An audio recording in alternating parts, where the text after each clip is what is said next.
Hola, bienvenidos a este análisis. Vamos directos al grano. El lenguaje no sirve solo para describir el mundo de forma pasiva, sino que literalmente moldea la realidad en la que vivimos. Por eso, nuestro objetivo hoy va a ser desenterrar esa arquitectura oculta de poder que se esconde detrás de las palabras que pronunciamos y escuchamos absolutamente todos los días. Bueno, para arrancar, hay que plantearse una pregunta fundamental, que pone patas arriba esa idea tan común de que las palabras son solo herramientas inofensivas. ¿Es el lenguaje en algún momento verdaderamente neutral? Porque si rascamos un poco la superficie, rápidamente nos damos cuenta de que cada oración que se emite contiene capas invisibles de intención. Para entender cómo funciona esto exactamente, vamos a trazar una pequeña hoja de ruta. Repasaremos 5 puntos clave. Empezaremos con la ilusión de neutralidad, pasaremos a la relación entre la ideología y el Estado, veremos cómo las palabras se usan como armas, analizaremos el mercado lingüístico y, para terminar, aterrizaremos todos estos conceptos en el mundo real. Empecemos por el principio, con nuestro primer punto, la ilusión de neutralidad. Fijaos, históricamente, en el mundo académico predominaba el llamado estructuralismo. Básicamente intentaban ver la lengua como un código de laboratorio, estéril, casi como si estuviéramos hablando de matemáticas puras. Y claro, esto era súper cómodo porque permitía estudiar la gramática en el vacío, ignorando por completo quién estaba hablando. Pero la sociolingüística moderna nos ha dado un buen baño de realidad. Nos ha demostrado que la comunicación es, por encima de todo, una práctica social y un claro instrumento de poder. Es un sistema vivo, lleno de conflictos, no es homogéneo y desde luego no es perfectamente democrático. Al final del día, las palabras siempre llevan consigo el peso de la jerarquía de la persona que las está pronunciando. Y esto nos lleva directamente al segundo punto, la relación entre ideología y Estado. Aquí la clave está en entender que la ideología no es solo un montón de pensamientos abstractos flotando por ahí en el aire, para nada. Tiene una existencia material muy concreta. Se materializa en nuestras rutinas. Hay un concepto fascinante llamado interpelación, que básicamente significa que la sociedad nos llama o nos atrae constantemente para que reproduzcamos el sistema. Y lo más increíble es que esto pasa simplemente al participar en los actos más mundanos de nuestra vida, como la forma en la que saludamos a alguien o al seguir normas no escritas. Acabamos asumiendo el papel que la sociedad ya ha preparado de antemano, casi sin oponer ningún tipo de resistencia.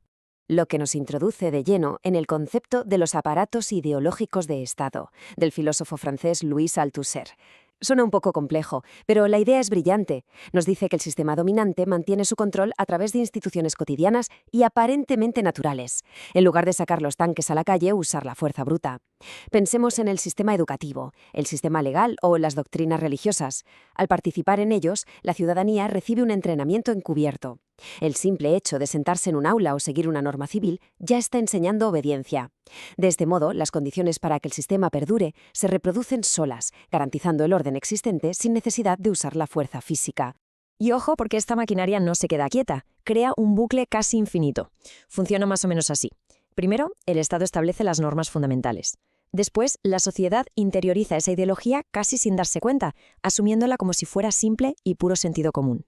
Y el paso final, bueno, al actuar basándonos en esas normas en nuestro día a día, garantizamos continuamente que esas mismas estructuras de poder se mantengan intactas, simplemente por la repetición automática de pequeños rituales.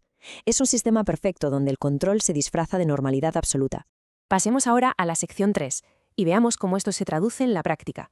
Las palabras como armas políticas. Hay una frase del filósofo Jonathan Ramos que da en el clavo.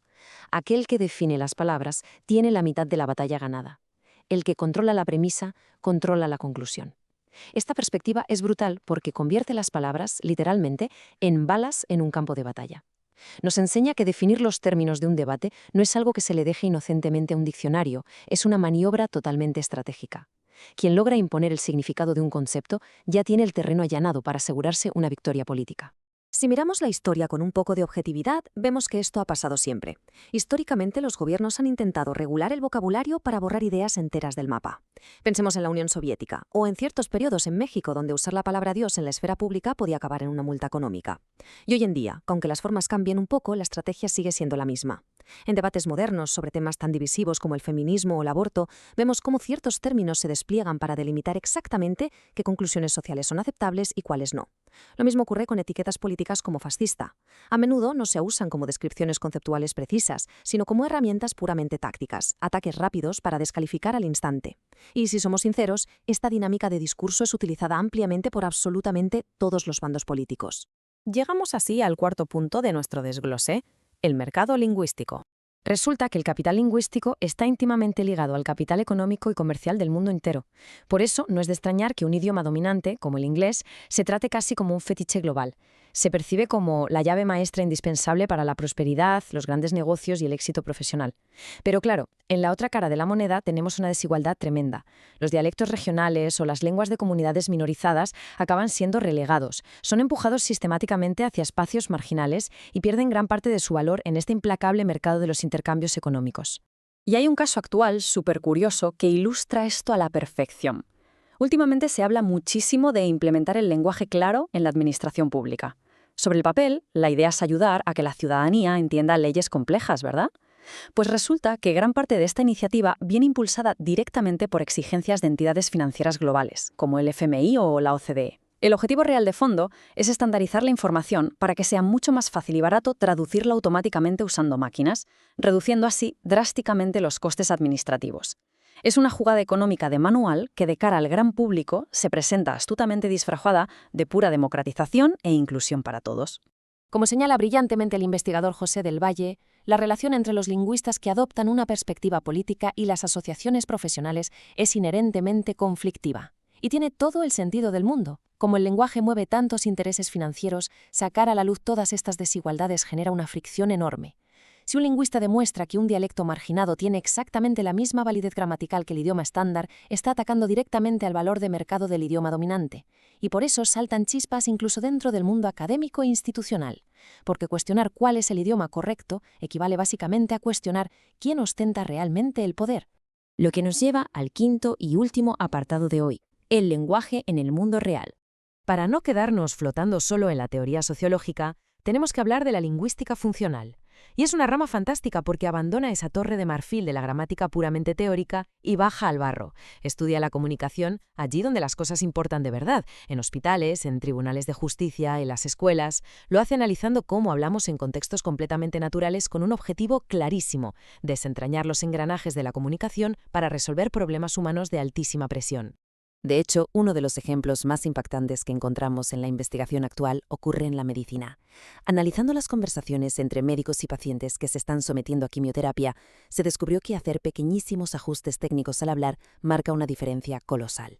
Modificar ligeramente el tono de voz, ajustar el ritmo o simplemente pasar de una voz pasiva muy fría a una voz activa más cercana ayuda enormemente a procesar el trauma. Al aplicar la lingüística de forma tan práctica, los pacientes logran aceptar y asimilar diagnósticos durísimos, mejorando increíblemente su experiencia y su calidad de vida durante todo el tratamiento.